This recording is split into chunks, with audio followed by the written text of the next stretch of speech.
Welcome to the second video from the series dedicated to lesson planning.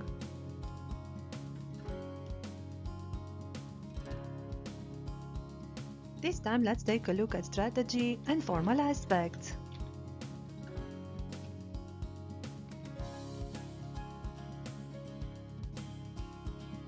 Before designing the plan, you might consider the following advice. First, study the material and decide what the teaching point is. Remember from the previous video that you can teach language, skills, or a combination of skills and language. Secondly, draw up a route of the lesson, an itinerary, that is, collect and select the necessary resources. If you work from a course book, you have the complete freedom to replace and modify activities. Remember that you don't have to cover everything. The coursebook is like a guide, and you can come up with your own materials if you wish. Now you are ready to start writing your plan.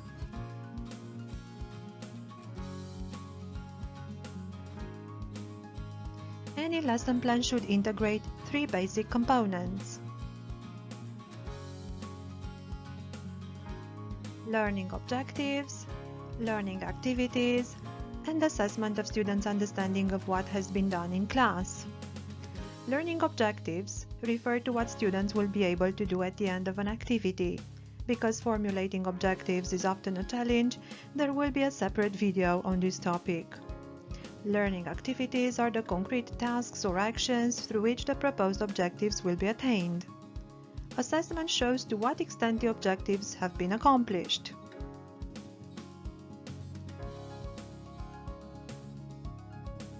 Formally, the lesson plan can be divided into two sections: background information and procedure.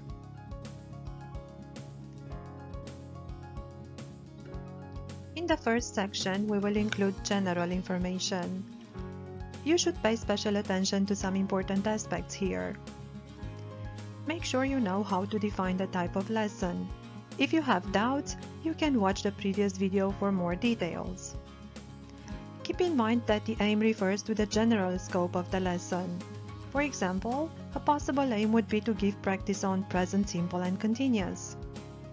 Most likely, you already know that the learning objectives are different from the aims and should focus on the student's activity. This topic will be discussed in detail in the next video. Last but not least, we can mention some potential difficulties that we imagine our students will encounter while doing the learning activities. The second part of our lesson plan contains the procedure, which is detailed under several headings.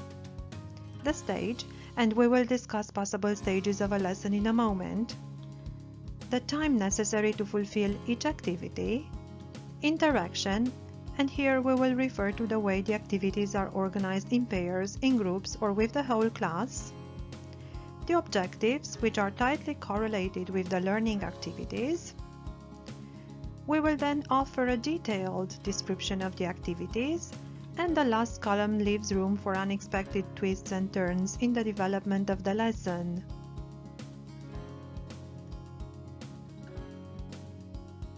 This is what a lesson plan template looks like. Of course, some of the elements might be slightly different depending on the educational context and on the specific internal regulations imposed by each school.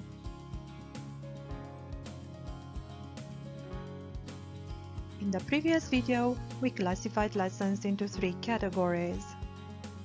Depending on the teaching point, we have lessons that focus on skills, lessons that focus on language, and lessons that integrate skills and language.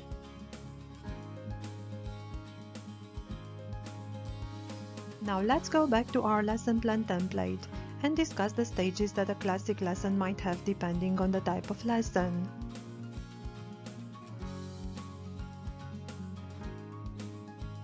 Here are the possible stages for a lesson focusing on language. Let's take grammar or vocabulary, for example.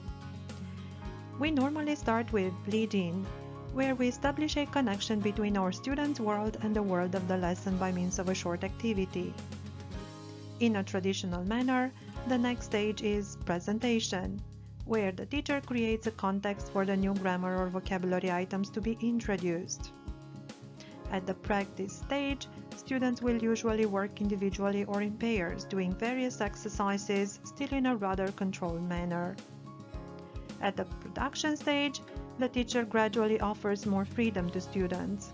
Consequently, they will use the new language in new contexts with more freedom than they had at the previous stage. The next stage will consolidate the newly acquired language. Follow-up might take the form of some further tasks to be performed in class or at home.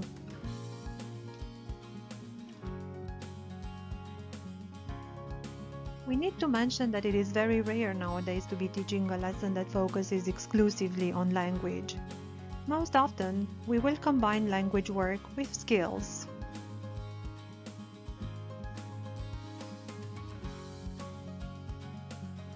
The lesson focusing on skills follows a slightly different route. Therefore, the possible stages for such a lesson might be the following. Lead-in, by which we bring the students into the world of the lesson. At the pre-stage, let's take for example the pre-reading stage, students will usually make predictions or do a short task meant to familiarize them with some new vocabulary that they'll work with at the next stage. The while stage is the stage that consumes most of the time allocated to our lesson. This is where the students read a text or listen to a recording and perform all kinds of comprehension tasks. At the post stage, students will do activities that will take them outside the world of the text and into the real world. Follow-up might take the form of some further research on the topic through some individual or group tasks.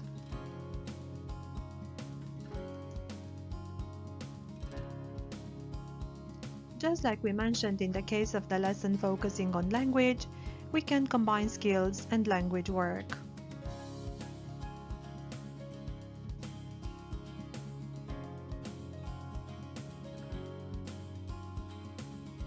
Thank you for staying with us to the end of this video. See you next time!